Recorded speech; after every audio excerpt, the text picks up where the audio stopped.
when working out the percentage mass of an element in a compound, you need to use the equation mass of the element divided by the total mass of the compound. Right? If you follow this simple method, you should go and get it right every time. So to start off with, we go and we calculate the mass of each of those atoms. Right, remember that the mass of the atoms is represented by that top mass number. Right, don't get confused with the bottom number. Right, so we can see there that the mass of aluminium, because we've got just one aluminium in this compound, is 1, so it's just 1 times 27.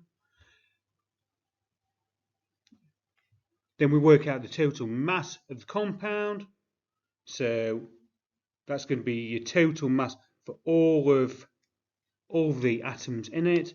Then finally, so in this case, that would come out as 122. Then finally, all we're going to do is calculate the percentage. So we're using 27 that we found as the mass of the aluminium divided by the 122, which is the total mass of the compound, to give us 22.1%. Don't forget, times by 100.